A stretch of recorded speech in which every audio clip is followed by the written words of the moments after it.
Hi, this is Freya, helping you become the master of your voice. Today I want to talk about what are you supposed to do with those hands and some of the things that are not cool to do with your hands. So let's talk about it. Stay tuned.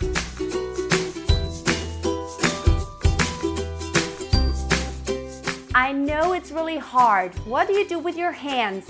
I have a lot of students who stand there in front of me and they just they either put it on their hips or they put the hands in their pockets or on their legs, and the fingers are all tense. And of course, when you try something hard and you try to really focus, there's tension that goes into your hands, into your arms. What are you supposed to do with your arms and your hands when you sing?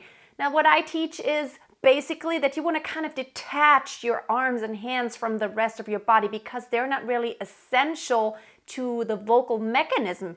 You don't want to depend on some cliche pose that some singers do, like some do this, some just kind of do this all the time, which can be distracting for your audience after a while. It is to me. So what you want to do is try to really practice to let your hands be very independent.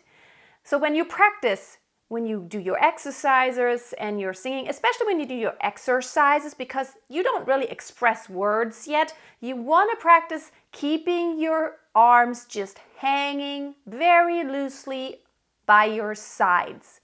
They don't do anything, and watch out for those hands because the tension goes into them. I had one colleague who stood there and he had his hand dangling, but he did like this. It's not like he wanted to show anybody the finger. It's just, it happened. Not thinking about it. It was just like this. So be careful and watch out for what your hands do. Some do this. Some just kind of get very tense. So try to keep your shoulders, arms, and hands relaxed, especially when you practice exercises.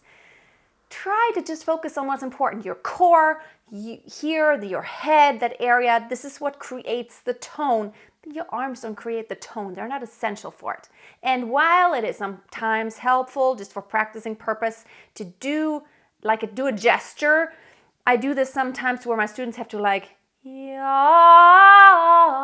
It really helps you to be more fluent and to more legato when you do that. But then very quickly, don't do it anymore. Just to kind of illustrate and to get the feeling, and then don't do it.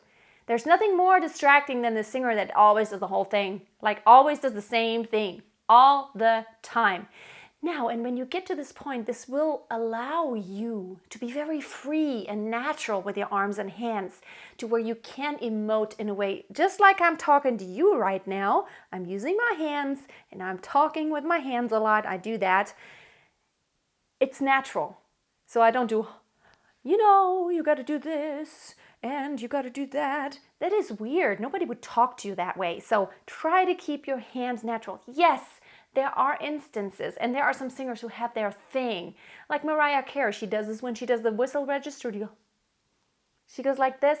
You can do this but I think it's a distracting. So if you can do it without, it's very good. Now, when you sing and want to express emotions, it's a whole different thing. But your hands should express the emotions that are actually going on and not being this cliche pose of It's don't do always the same thing. Try to be authentic. All right, hope this tip helped you, and I hope you're going to apply it in the future to where you don't look like this person stuck in this rut, in this pose. Thank you for watching. Don't forget to be back next week for more videos. And don't forget to join my Facebook group if you're not in there yet. I would love to see you in there and continue the conversation. Have a wonderful day.